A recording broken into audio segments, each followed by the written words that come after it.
Oxon 3 Comunicación Natural. Toyota. Renfe. Nuevo Espacio Elite. San Miguel. Coca-Cola. Universidad de Oviedo. El Ayuntamiento de Gijón y el Gobierno del Principado de Asturias.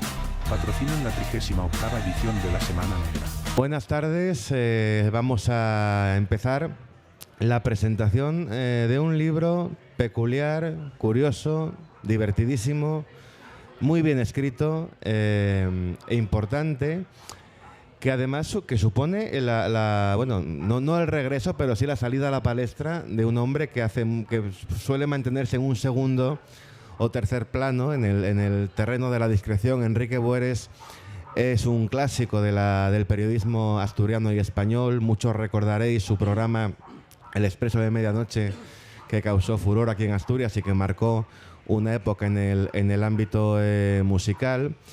Pero en este libro lo que hace es revelarse como un observador muy agudo de lo que podríamos llamar la fenomenología de la cultura contemporánea, por decirlo de una manera pedante como a ti te gusta, ¿no?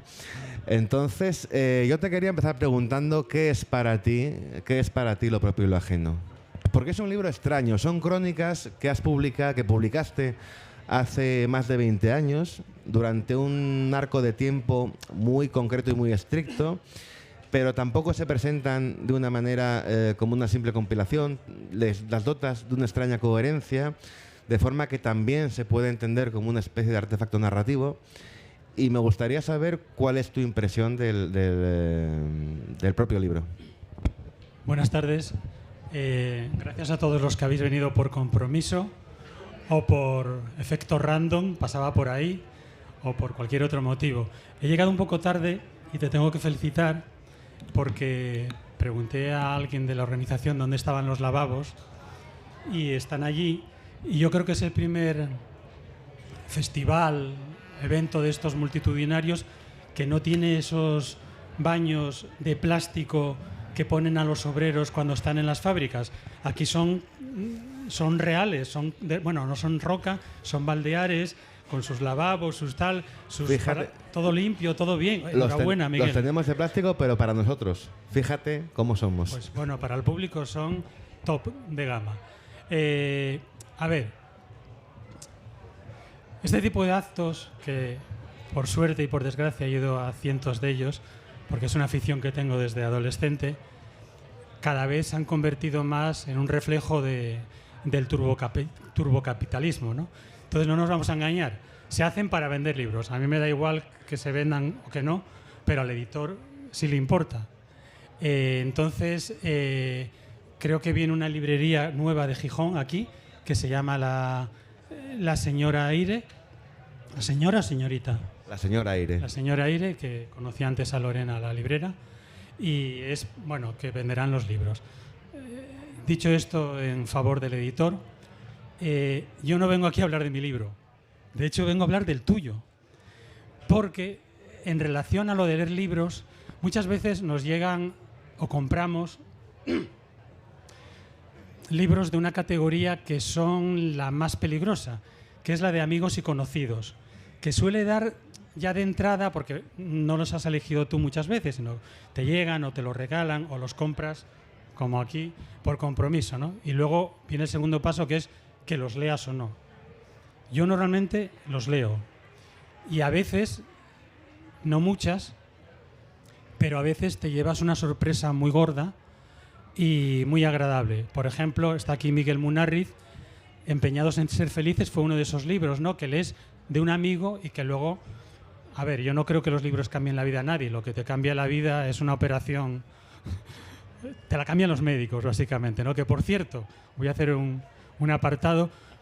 Yo soy muy hipocondríaco. Creo que la hipocondria es una manera de defenderse de todos los males presentes y futuros, como Miguel Ríos, que también es un gran hipocondríaco, o Antonio Resines. Pero yo creo que es de una categoría superior, porque cuando hago desplazamientos me traigo, aparte del kit de supervivencia, que es termómetro, oxímetro, para medir la tensión, todo tipo de... farmacéutica, también me traigo a mi médico personal. Yo he traído a que está ahí, a la doctora Marisa Castañón, que está en Llanes, y la he traído por si me pasa algo aquí en Gijón, en este barullo. Bueno, entonces está hablando de lo de leer libros de amigos y tal, ¿no?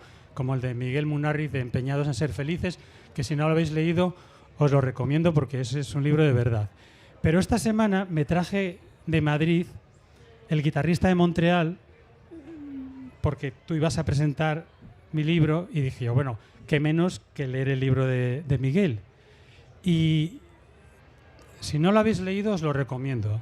A mí cada vez me gustan más y me interesan más los libros que están alejados de la ficción. Es decir, los libros que están en el hit parade, que es una palabra que ya no se utiliza, en el top de ventas, son libros que incluyen dragones, fantasía, castillos, sexo, Rebeca Yarros, todo esto, ¿no? Entonces, la ficción ya... Y el sexo es lo más irreal de todo. Sí. Entonces, me interesan los libros que están anclados a cierto tipo de realidad. Y si es una realidad personal, más todavía, ¿no? Entonces, para mí ha sido un deslumbramiento el libro de Miguel, El guitarrista de Montreal, en Galaxia Gutenberg, porque aparte de una prosa elegantísima, es un libro muy especial. Y lo que siento de verdad es no tener ni idea de tocar la guitarra. O sea, sé algo de piano porque estuve estudiando piano en el colegio y tal, pero poco, porque me echaron. En mi colegio había mucha música. El profesor de música era no sé cómo se llama, el cargo musical más importante de la Catedral de Oviedo. Entonces era Alfredo de la Roza, se llamaba, dirigía coros y tal. Entonces yo que era muy entusiasta de la música y sacaba matrícula de honor, pero era a base de empollar, pero no tenía oído. Entonces hice las pruebas del coro y me echaron. Dijeron, Bueres, no te llamo, los caminos del Señor no van por ahí para ti. Entonces hay una parte en tu libro que la he disfrutado mucho, pero como quien disfruta de un libro de marinería sin saber nadar y ni de dónde está la proa y el estribor y todo esto, ¿no? Entonces me hubiese gustado saber tocar la guitarra. Entonces el libro de Miguel es muy especial porque aunque haya nacido en 1980, yo tengo mucho, me di cuenta, por ejemplo, que tengo mucho que ver con tu padre, con tus padres. Porque tú dices que escuchabais en los viajes las casetes de Aute, por ejemplo, amigo de Miguel, y bueno, también luego creo que tú lo conociste. Aute fue aquí en Gijón, cuando yo trabajaba de colaborador en la radio a finales de los 70, en un programa de cultura, me mandaron venir a Gijón al Teatro Arango porque debía ser el año 79 o por ahí, 78, 79. Y fue la primera entrevista que hice en mi vida, y fue Aute.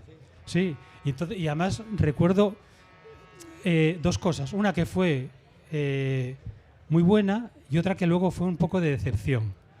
Porque la buena es que me atendió súper bien. Subimos a un altillo del Teatro Arango para estar más tranquilos. Yo llevaba una grabadora que era de este tamaño, entonces había unas grabadoras gigantescas. Vine en alza, no tenía coche ni moto entonces, y fue muy amable Aute.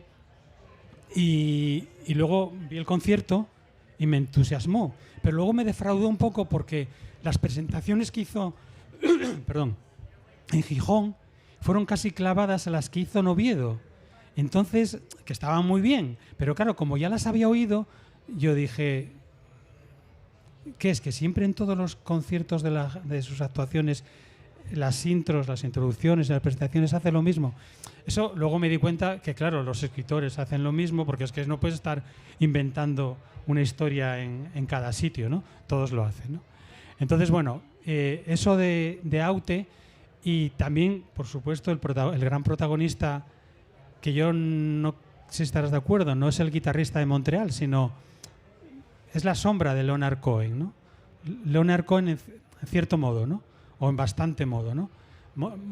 Leonard Cohen y Montreal y tal, ¿no?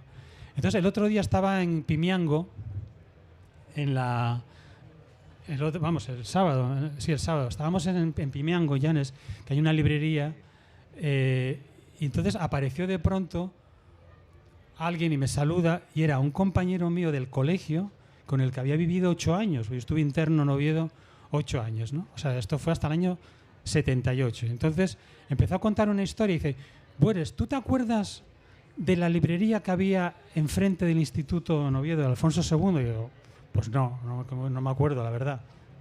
Y dijo, sí, que allí fuimos y tú compraste La energía de los esclavos, de Leonard Cohen. Y luego te aprendiste un verso de un poema que siempre que escribías, por ejemplo, cuando los profesores a fin de curso había que hacer una dedicatoria para la foto, para tal, yo siempre escribía ese verso, que era solo me queda... ahora lo he olvidado. Bueno, es un verso de Leonard Cohen. Solo me queda la ambición que devora cada minuto que pasa sin traerme mi insensato triunfo, que es un verso de ahí de La energía de los esclavos.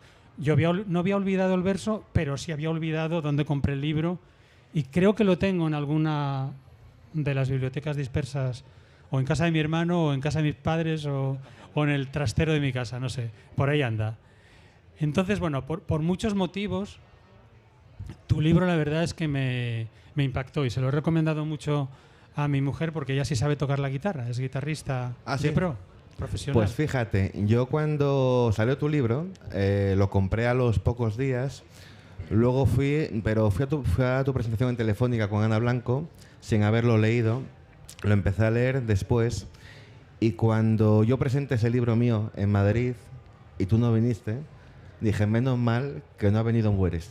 Porque de verdad que te he cogido miedo al leer la forma, lo propio y lo ajeno. Las crónicas de Bueres no son crónicas periodísticas en un sentido estricto, sino que son las críticas de un espectador que opina no de lo que se dice, sino de todo lo que ve.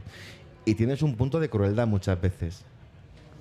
Bueno, la verdad es que, a ver, el contenido básico del libro lo escribí entre el año 2000 y 2002. Lo empecé a escribir cuando tenía 39 años y ahí se quedó. Pero siempre lo hice con intención de que fuese un libro, por eso traté de darle... Estaba haciendo otras cosas, era una revista de aquí, de Asturias, y me había un poco cansado de hacerlo. Era Clarín, ¿no? Sí, me había cansado de hacer entrevistas y tal, entonces propuse hacer, y como me dieron libertad, pues bueno, hice esto, ¿no? Y luego paré porque la idea era continuar, pero bueno, por otras circunstancias paré, ¿no? Entonces está todo comprendido entre el año 2000 y 2002. Entonces he esperado tantos años por algo que tiene que ver, en cierto modo, también con tu libro. En la parte final de tu libro hablas de cómo el recuerdo de la gente va desapareciendo, de casi toda, ¿no? Porque se la lleva esa bruma cuyo grosor va aumentando con el paso de las hojas del calendario, ¿no? Entonces yo, el año pasado que dejé de trabajar y que estaba ya libre de la jaula del hámster, pues dije yo, me han pasado 25 años y leí eso, y para mí era, la verdad, sinceramente, el 95% era nuevo, no lo recordaba. O sea, no recordaba nada. O sea, en algunas partes hasta me reía un poco porque me hacía gracia. Digo, coño, si esto lo he escrito yo, pero no me acordaba de los personajes, de la gente, las circunstancias y tal, ¿no? Entonces, bueno, como la mayor parte de la gente que sale ahí, empezando por la cubierta, son amigos, Marta, Pepe Colubi, José Luis Cienfuegos, Domingo Sánchez Mesa, Félix Romeo, que ha desaparecido y tal, me parecía que no sé, que esos folios, porque además la revista no estaba, yo creo que sigue sin estar digitalizada, pues bueno, era un poco como para, de una manera un poco romántica, preservar esos nombres y esos momentos que eran muy pequeños, ¿no? Que yo había olvidado. Por ejemplo, yo qué sé, no sé qué premio o una presentación, no sé qué, en el Palace, que estaba José María Calleja, un amigo que ha fallecido, y que estaba Esperanza Aguirre. Yo no me acordaba qué gente estaba ahí, pero como anotaba y escribía un poco el ambiente y tal y todo esto, ¿no? Entonces, bueno, era un poco con una idea un poco romántica e ilusa de pensar que en el futuro, cuando ya todos estos nombres hayamos desaparecido y ya no nos recuerden ni, por supuesto, nuestros tataranietos, si los tenemos, ya no nos van a recordar, como yo no recuerdo a mi tatarabuelo, no sé quién era. Bueno, sí sé quién era, pero porque está en un libro. Entonces, bueno, busqué prologuista y, bueno, para darle un poco más de páginas, la verdad, y le dije a David Trueba y a Pepe Colubi, escribir todo lo que queráis, de lo que sea. Entonces, bueno, luego hice el libro, quise ponerle esta foto que mucha gente en las presentaciones me ha preguntado, que era por la vinculación que tenía, que quería que tuviese con Llanes. Entonces, esta foto la hice en esa época, bueno, 5 años, en el 95, 5 años antes la hice en Llanes, a Marta, que sale, y la hice yo. O sea, no había que pagar, el editor se lo di todo hecho, le hice hasta la maqueta, o sea, hasta el diseño de la cubierta, ¿no? Que en la editorial, él no le importó, pero a la gente que trabaja en la editorial Renacimiento no quería, porque se salía un poco de lo que suelen hacer ellos y tal, ¿no?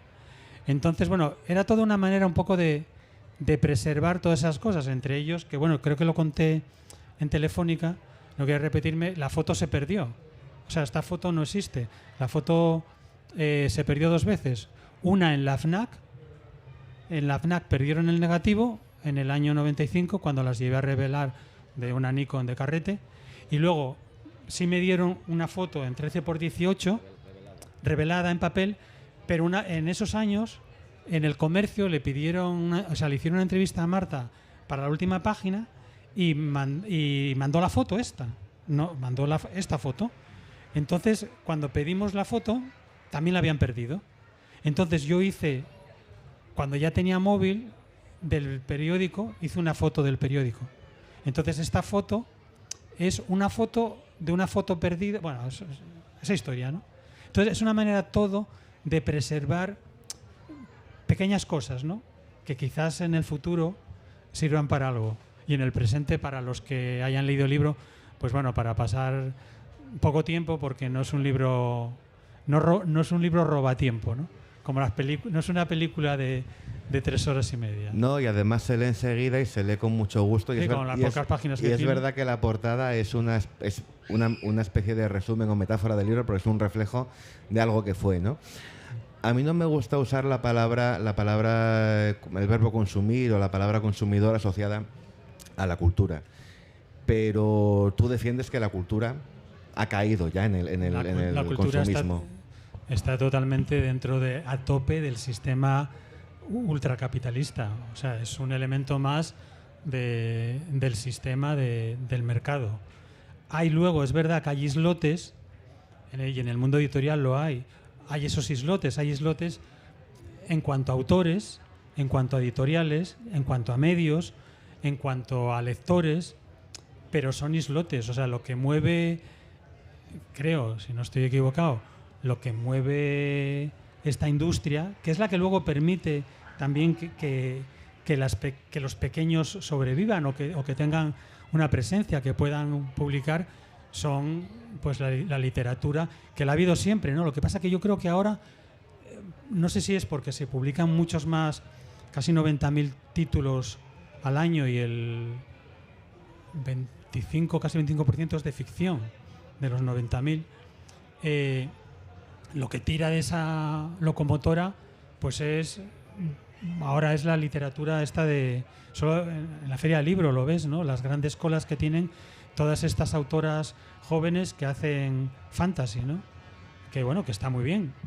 O está muy mal, no lo sé. Casi prefiero no pensarlo, porque yo cuando tenía 16 años, 17, pues lo que me interesaba era Boris Vian, Leonard Cohen, Claudio Rodríguez, o sea, poesía y tal, no era que había literatura de consumo, ¿sabes? Yo no leí Juan Salvador Gaviota, que a lo mejor está muy bien, no lo sé, no tengo ni idea, pero bueno, había libros de esos.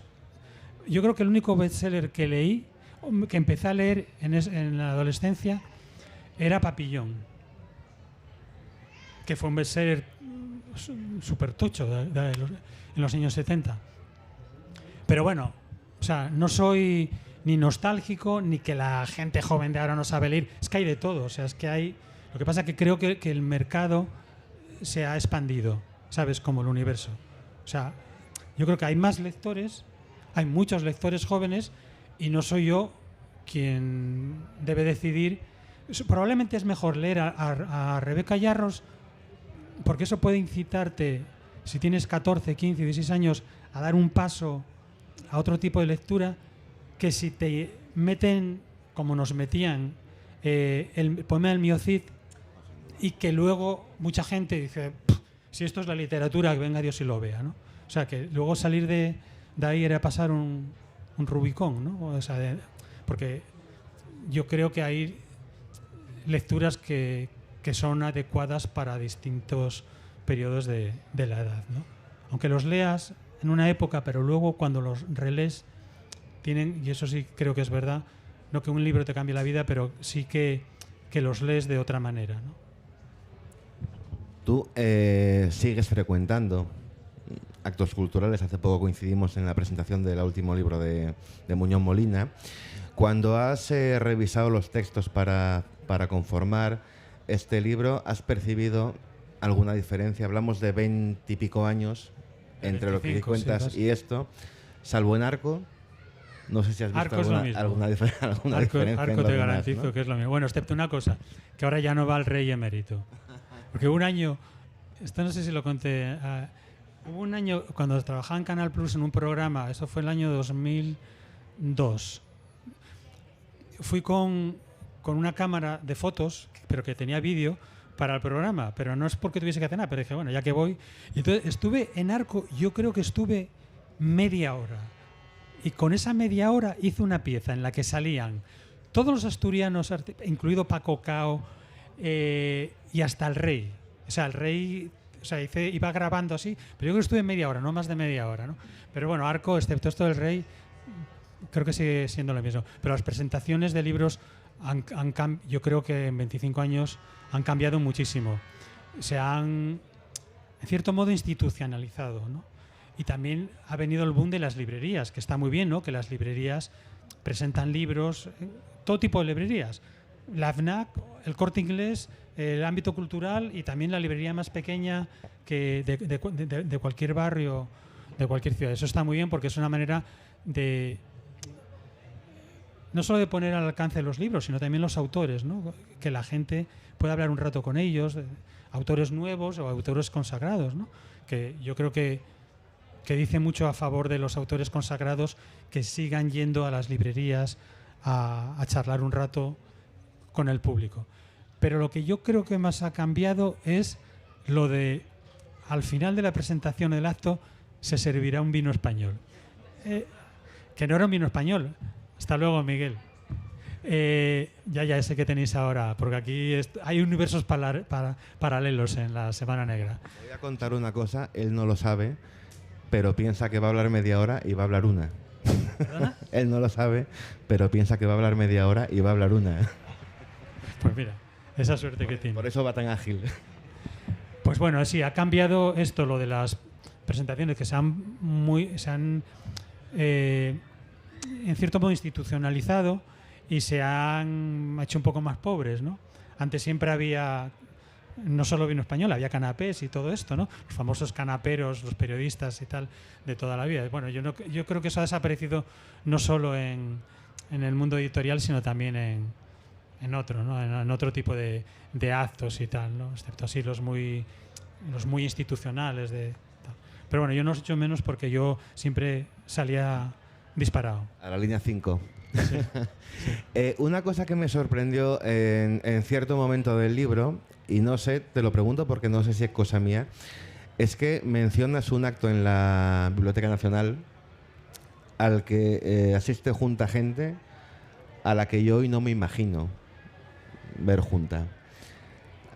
Pues no me acuerdo. ¿Está en el libro seguro? Sí, no te voy a dar nombres para no... Salís de la biblioteca, vais por Recoletos caminando.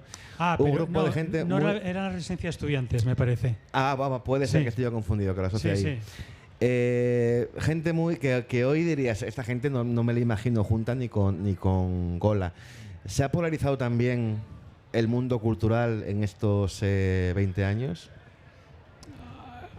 Sí. obviamente sí, solo tienes que ver dónde escriben como colaboradores muchos escritores que están en unos medios, no vamos a decir nombres, o sí, da igual, que hace 10 años no te imaginabas que iban a poder estar colaborando ahí, ¿no?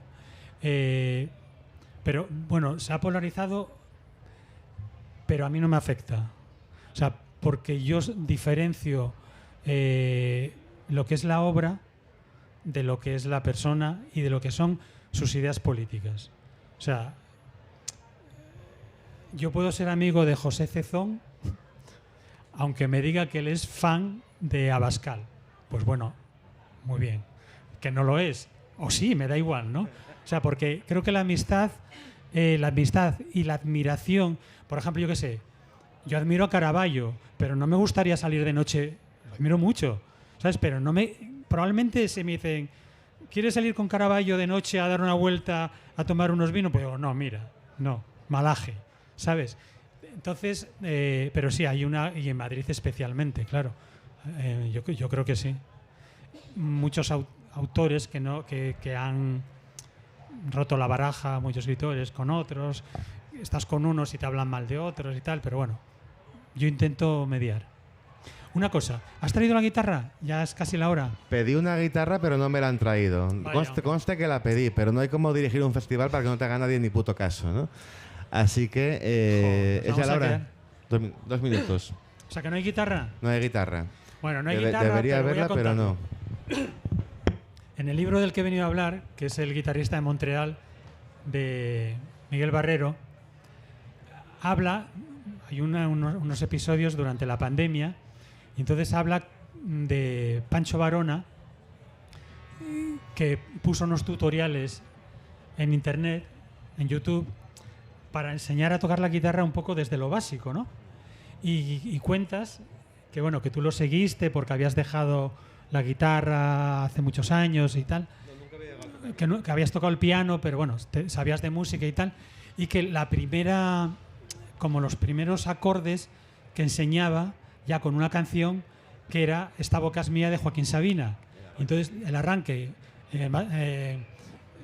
más vale que no tengas que elegir entre el olvido y la memoria, ¿no?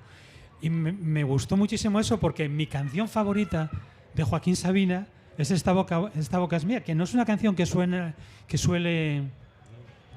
tocar, ¿no? Igual que... ¿Dónde estuve el otro día en un concierto? En el de Los Ilegales, que también una de las canciones que más me gustan Ilegales es El norte está lleno de... el bosque oscuro y sombrío, que tampoco la tocó. Entonces, claro, quería pedirte a ti que la tocases y que la cantases, pero claro, no te han traído la guitarra. Yo venía dispuesto, pero no sabía que Mar tocaba la guitarra. De haberlo sabido no la habría tocado. Así que me alegro de que no esté. Se ha acabado el tiempo. Solo quiero deciros que por favor compréis Lo propio y lo ajeno, que es un grandísimo libro que os va a gustar, os va a divertir, os va a hacer reír, a veces hasta carcajadas, porque a mí me ha pasado. Y que si lo compráis ahora, Enrique estará en la mesa del fondo firmándoslo, lo que aumentará aún más su valor. Un fuerte aplauso, y esto es La Semana Negra, y sigue. Muchas gracias. Oxon 3 Comunicación Natural. Toyota. Renfe. Nuevo espacio Elite. San Miguel. Coca-Cola. Universidad de Oviedo. El Ayuntamiento de Gijón y el Gobierno del Principado de Asturias. Patrocinan la 38ª edición de La Semana Negra.